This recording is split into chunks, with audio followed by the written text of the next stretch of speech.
Hello boys and girls ಎಲ್ಲ ಹೇಗಿದ್ದೀರಾ? I hope ಎಲ್ಲ ಚೆನ್ನಾಗಿದ್ದೀರಾ ಅಂದ್ಕೊಂಡಿದ್ದೀನಿ, ಚೆನ್ನಾಗೇ ಇರ್ತೀರಾ. ಸೊ ವಿಡಿಯೋ ಸ್ಟಾರ್ಟ್ ಮಾಡೋಕ್ಕಿಂತ ಮುಂಚೆ ನೀವೇನು ಯಾರೇ ನಮ್ಮ ಚಾನಲ್ನ ಸಬ್ಸ್ಕ್ರೈಬ್ ಆಗಿಲ್ಲ, ಬೇಗ ಬೇಗ ಸಬ್ಸ್ಕ್ರೈಬ್ ಆಗಿ, ಹಾಗೆ ವಿಡಿಯೋಗೊಂದು ಲೈಕ್ ಮಾಡ್ತಾ ನಿಮ್ಮ ಫ್ರೆಂಡ್ಸ್ ಜೊತೆನೂ ಶೇರ್ ಮಾಡಿ. ಏನಪ್ಪ ಅಂದರೆ ಆಲ್ರೆಡಿ ತಮ್ಮನೇಲೆಲ್ಲ ನೋಡಿದ್ದೀರಲ್ಲ, ಇವತ್ತು ರವೆ ಉಂಡೆ ಅಂದರೆ ಸುಮಾರು ಜನಕ್ಕೆ ಗೊತ್ತಿರಲ್ಲ ಅಂದ್ಕೊತೀನಿ, ಬಟ್ ತಿಂದಿರ್ತಾರೆ, ಬಟ್ ಅದು ಯಾವ ಥರ ರೆಸಿಪಿ ಮಾಡಬೇಕು ಏನು ಅಂತ ಗೊತ್ತಿರಲ್ಲ. ಹಾಗಾಗಿ ಇವತ್ತು ನಮ್ಮನೇಲಿ ಮಾಡೋ ರೀತಿ ರೆಸಿಪಿನ ತೋರಿಸ್ತೀವಿ. ಹಾಗಾಗಿ ವಿಡಿಯೋನ ಕೊನೆಯವರೆಗೂ ನೋಡಿ ಅಂತ ಹೇಳ್ತಾ, ಸೊ ವಿಡಿಯೋ ಸ್ಟಾರ್ಟ್ ಮಾಡೋಣ ಬನ್ನಿ. ಈಗ ನಮ್ಮ ರವೆ ಉಂಡೆ ಮಾಡೋಕ್ಕೆ ಮೇನ್ ಏನೇನು ಇಂಗ್ರೀಡಿಯೆಂಟ್ಸ್ ಬೇಕು ಅಂತ ತೋರಿಸ್ತೀನಿ ಬನ್ನಿ. ಫಸ್ಟ್ ಬಂದು 1 ಲೋಟ ಹಾಲು, ಅದಾದಮೇಲೆ ಸಕ್ಕರೆ, ಸ್ವಲ್ಪ ಸಕ್ಕರೆಯಲ್ಲಿ ಜಾಸ್ತಿ ತಗೊಂಡಿದ್ದೀವಿ, ಒಂದು 3 ಸ್ಪೂನಷ್ಟು ಇಲ್ಲ 4 ಸ್ಪೂನಷ್ಟು ಸಕ್ಕರೆ. ಅದಾದಮೇಲೆ ದ್ರಾಕ್ಷಿ, ಗೋಡಂಬಿ, ಅದಾದಮೇಲೆ ಏಲಕ್ಕಿ ಮತ್ತು ಲವಂಗ ಚೆಚ್ಚಿರೋದು, ಅದಾದಮೇಲೆ ತುಪ್ಪ, ಹೋಮ್ ಮೇಡ್ ತುಪ್ಪ ಇದು, ಅದಾದಮೇಲೆ ಕೊಬ್ಬರಿ ತುರಿ, ಆಮೇಲೆ ರವೆ, ಮೀಡಿಯಮ್ ರವೆ, ಮತ್ತು ಬನ್ಸಿ ರವೆ ಎಲ್ಲ ತೊಗೊಂಡ್ಕೋಬೇಡ್ರಿ, ಮೀಡಿಯಮ್ ರವೆ ಅಂತ ಕೇಳಿದ್ರೆ ಕೊಡ್ತಾರೆ. ಇದಿಷ್ಟು ಮೇನ್ ಇಂಗ್ರೀಡಿಯೆಂಟ್ಸ್ ಆಗಿರುತ್ತೆ. ಈಗ ಯಾವ ಥರ ಮಾಡಬೇಕು ಏನು ಅಂತ ಎಲ್ಲ ಕಂಪ್ಲೀಟ್ ವೀಡಿಯೋಲ್ಲಿ ತಿಳಿಸ್ಕೊಡ್ತಾ ಹೋಗ್ತೀನಿ. ಸೊ ಇನ್ನೂ ಯಾರು ನಮ್ಮ ಚಾನಲ್ನ ಸಬ್ಸ್ಕ್ರೈಬ್ ಮಾಡಿಲ್ಲ, ಬೇಗ ಬೇಗ ಸಬ್ಸ್ಕ್ರೈಬ್ ಮಾಡಿ ವಿಡಿಯೋ ಸ್ಟಾರ್ಟ್ ಮಾಡೋಣ ಬನ್ನಿ. ಗಾಯ್ಸ್, ಈಗ ಒಂದು ಈ ಥರದ್ದು ಪ್ಯಾನ್ ಥರದ್ದು ತೊಗೊಂಡು ಇದಕ್ಕೆ 1 ಸ್ಪೂನು ಇಲ್ಲ 1.5 ಸ್ಪೂನು ತುಪ್ಪ ಹಾಕೊಳ್ಳಿ. ಅದಾದಮೇಲೆ ನೀವೇನು ದ್ರಾಕ್ಷಿ ಗೋಡಂಬಿ ತಗೊಂಡಿರ್ತೀರಲ್ಲ ಅದನ್ನು ಹಾಕ್ಕೊಂಡು ಕ್ಲೀನಾಗಿ ಮಿಕ್ಸ್ ಮಾಡ್ಕೊಳ್ಳಿ ಗಾಯ್ಸ್.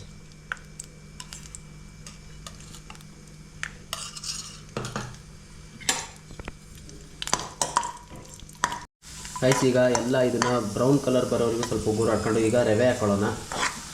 ಮೀಡಿಯಮ್ ರವೆ ಹೇಳಿದ್ನಲ್ಲ ಅದು. ಸಪ್ರೇಟ್ ಏನು ಮಾಡ್ಕೊಳಕ್ಕೆ ಹೋಗಬೇಡಿ, ಒಂದರಲ್ಲೇ ಮಾಡ್ಕೊಬೋದು ನಾವು. ಉರಿ ಸ್ವಲ್ಪ ಈಗ ಜೋರಾಗಿಟ್ಟು ಇದು ಮಾಡಿ.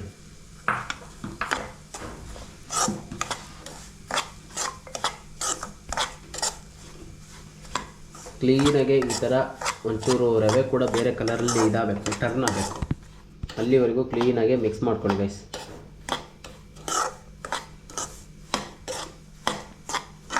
ಇದು ಆಗ್ತಿದ್ದಂಗೆ ಸಕ್ಕರೆ ಮತ್ತು ಇನ್ನೇನು ಮಿಕ್ಕಿದೆ ಏಲಕ್ಕಿ ಮತ್ತು ಹೇಳಿದ್ನಲ್ಲ ಲವಂಗ, ಅದಷ್ಟನ್ನು ಮಿಕ್ಸ್ ಮಾಡ್ಕೊಬೇಕು.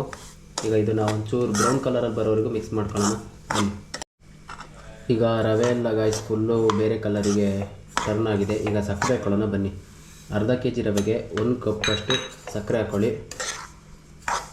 ಶುಗರ್ ಸ್ವಲ್ಪ ಕಮ್ಮಿ ತಿನ್ನೋರಾದರೆ ಸ್ವಲ್ಪ ಕಮ್ಮಿ ಹಾಕೊಳ್ರಿ, 1-2 ಸ್ಪೂನ್ ಏನಾಗಲ್ಲ. ಇದಕ್ಕೊಂಚೂರು ಸ್ವೀಟ್ ಇದ್ರೇ ಚೆಂದ. ಈಗ ಹಿಂದೆನೇ ಮತ್ತೆ ಇನ್ನೇನು ಮಿಕ್ಕಿರುತ್ತಲ್ಲ, ಇನ್ನು ಕೊಬ್ಬರಿ ಒಂದು ಹಾಲೊಂದು ಅಷ್ಟೇ ಮಿಕ್ಕಿರೋದು. ಈಗ ಸದ್ಯಕ್ಕೆ ಕೊಬ್ಬರಿ ಹಾಕೊಳ್ಳೋಣ ಬನ್ನಿ. ಕೊಬ್ಬರಿ ಒಂದು ಅರ್ಧ ಕೊಬ್ಬರಿ ಇಲ್ಲ ಒಂದು ಮುಕ್ಕಾಲು ಕೊಬ್ಬರಿ ತುರ್ಕೊಂಡು ಕ್ಲೀನಾಗೆ ಮಿಕ್ಸಿಗೆ ಹಾಕ್ಕೊಂಡು ಇದು ಮಾಡ್ಕೊಳ್ರಿ. ಈಗ ಏಲಕ್ಕಿ ಮತ್ತು ಲವಂಗ ಹಾಕೋಣ. ಇದೊಂಚೂರು ಫ್ಲೇವರಿಗಷ್ಟೇ, ಇದು ಒಂದೆರಡು ಇದು ಹಾಕಿ ಕ್ಲೀನಾಗಿ ಇದನ್ನು ಕೂಡ ಮಿಕ್ಸ್ ಮಾಡ್ಕೋಬೇಕು. ಸ್ಮೆಲ್ ಅಂತೂ ಕೊಬ್ಬರಿ ಹಾಕಿದ್ಮೇಲಂತೂ ಒಳ್ಳೆ ಗಮ್ಮಂತಿದೆ ಗೈಸ್. ಈಗ ಎಲ್ಲ ಮಿಕ್ಸ್ ಆಗಿದೆ, ನಾವೇನೇನು ಇಟ್ಕೊಂಡಿದ್ವಲ್ಲ. ಈಗ ಅದಕ್ಕೆ 1 ಲೋಟದಷ್ಟು ಹಾಲು ಮಿಕ್ಸ್ ಮಾಡೋಣ. ಸ್ವಲ್ಪನೇ ಹಾಕೊಂಡು ಒಂದು ಅರ್ಧ ಲೋಟನೇ ಹಾಕೊಂಡು 2 ಸರಿಗೆ ಕ್ಲೀನಾಗಿ ಮಿಕ್ಸ್ ಮಾಡಿಕೊಡ್ರಿ. ಯಾಕಂದರೆ ಉಂಡೆ ಕಟ್ಟಕ್ಕೆ ನಿಮಗೆ ಆಮೇಲೆ ಕ್ಲೀನಾಗಿ ಬರಬೇಕಲ್ಲ, ಹಾಗಾಗಿ ಸ್ಮೆಲ್ ಅಂತೂ ಗಮ್ಮಂತಿದೆ ಗೈಸ್. ರೆಸಿಪಿ ಯಾರ್ಯಾರು ನೋಡಿದ್ದೀರಲ್ಲ ಕ್ಲೀನಾಗಿ ಇನ್ನೊಂದು ಸರಿ ರಿವೈಂಡ್ ಮಾಡ್ಕೊಂಡು ನೋಡಿರಿ. ತಿಂಗಳಿಗೆ 1 ಸರಿ ಮಾಡ್ಕೊಬೋದು. ಹಬ್ಬದ ಟೈಮಲ್ಲಂತೂ ಮಾಡಿದ್ರೆ ಮನೆಯವರೆಲ್ಲ ಕುತ್ಕೊಂಡು ತಿನ್ಬೋದು ಗೈಸ್. ತೀರಾ ಅಷ್ಟು ಸ್ವೀಟ್ ಅಂತಲೂ ಅನಿಸಲ್ಲ ನಿಮಗೆ, ಒಂದು ಮೀಡಿಯಮಲ್ಲಿ ಇರುತ್ತೆ ಸ್ವೀಟ್ ಅಷ್ಟೇ ಗೈಸ್. ಈಗ ಸ್ವಲ್ಪನೇ ಹಾಲು ಹಾಕ್ಕೊಂಡು ಈಗ ನಮ್ಮ ರವೆ ಉಂಡೆಗೆ ರೆಡಿ ಮಾಡ್ಕೋಬೇಕು. 1 ಲೋಟ ತಗೊಳ್ರಿ ಗೈಸ್, ಸಾಕು, ಜಾಸ್ತಿ ಏನು ಬೇಡ. ಕ್ಲೀನಾಗಿ ಹಾಲು ಹಾಕೊಂಡಾದ್ಮೇಲೆ ಕ್ಲೀನಾಗಿ ಮಿಕ್ಸ್ ಮಾಡ್ಕೊಬೇಕು. ಇವಾಗ ಇನ್ನೊಂದು ರೌಂಡು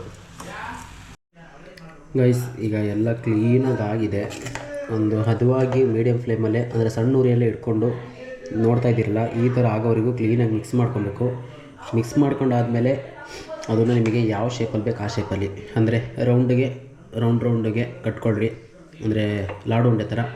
ಈಗ ತೋರಿಸ್ತೀನಿ ಯಾವ ಥರ ಕಟ್ಕೋಬೇಕು ಏನು ಅಂತ ಎಲ್ಲ. ಸ್ಮೆಲ್ ಮಾತ್ರ ಗಮ್ಮಂತಿದೆ, ಟೇಸ್ಟ್ ಅಂತೂ ಇವಾಗಲೇ ಬಾಯಲ್ಲಿ ಟೆಂಪ್ಟ್ ಆಗ್ತಿದೆ. ಈಗ ನೆಕ್ಸ್ಟ್ ತೋರಿಸ್ತೀನಿ ಬನ್ನಿ ಯಾವ ಥರ ರೌಂಡ್ ಕಟ್ಕೋಬೇಕು ಅಂತ, ಯಾವ ಶೇಪಲ್ಲೆಲ್ಲ. ಈಗ ನೋಡ್ತಾ ಇದ್ದೀರಲ್ಲ ಗಾಯ್ಸ್, ಈ ಥರ ಕ್ಲೀನಾಗಿ ಒಂದೊಂದೇ ಈ ಥರ ಕ್ಲೀನಾಗಿ ರೌಂಡು ಕಟ್ಕೊಳ್ರಿ. ಈ ಥರ ಹದ ಬಂದಾಗ ಮತ್ತು ಪಾಕೋದ ಥರ ಎಲ್ಲ ಮಾಡ್ಕೊಂಬೇಡ್ರಿ, ಇದೇ ಬೆಸ್ಟು ನಿಮಗೆ. ವಯಸ್ಸಾದವ್ರಿಗೆ ಕೂಡ ಕ್ಲೀನಾಗಿ ತಿನ್ನೋಕ್ಕೆ ಸರಿಯಾಗುತ್ತೆ. ಬಾಯಲ್ಲಿಟ್ಟರೆ ನೀವು ಜಗಿಬೇಕಂತಲೇ ಇರಲ್ಲ, ಅಷ್ಟು ಕ್ಲೀನಾಗೆ ಹಂಗೆ ಸೇವಿಸ್ತಾ ಹೋಗ್ಬೋದು ನೀವು. ಸ್ವೀಟು ಕೂಡ ಎಲ್ಲ ಕರೆಕ್ಟಾಗಿ ಬ್ಯಾಲೆನ್ಸ್ ಆಗಿರುತ್ತೆ. ಈಗ ಲಾಸ್ಟಿಗೆ ತೋರಿಸ್ತೀನಿ ಬನ್ನಿ ಗಾಯ್ಸ್. ಗೈಸ್ ಈಗ ಫೈನಲಿ ನಮ್ಮ ರವೆ ಉಂಡೆ ರೆಡಿ ಆಗಿದೆ, ನೋಡ್ತಾ ಇರ್ಬೋದು ನೀವು. ಮಾತ್ರ ನೆಕ್ಸ್ಟ್ ಲೆವೆಲಾಗಿ ಬಂದಿದೆ. ಈಗ ಟೇಸ್ಟ್ ನೋಡೋಣ ಸ್ವಲ್ಪ ಯಾವ ಥರ ಬಂದಿದೆ ಅಂತ ತೋರಿಸ್ತೀನಿ. ಇವಾಗ ಸದ್ಯಕ್ಕೆ ನೋಡ್ತಾ ಇದ್ದೀರಲ್ಲ, ನೋಡೋಣ ಬನ್ನಿ.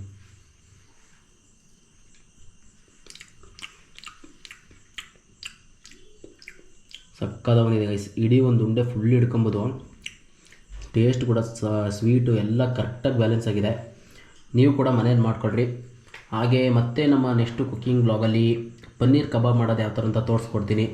ಹಾಗೆ ನೆಕ್ಸ್ಟ್ ವೀಡಿಯೋದಲ್ಲಿ ಸಿಗೋಣ, ಅಂದರೆ ಕುಕ್ಕಿಂಗ್ ವೀಡಿಯೋದಲ್ಲಿ. Until take care, bye bye guys.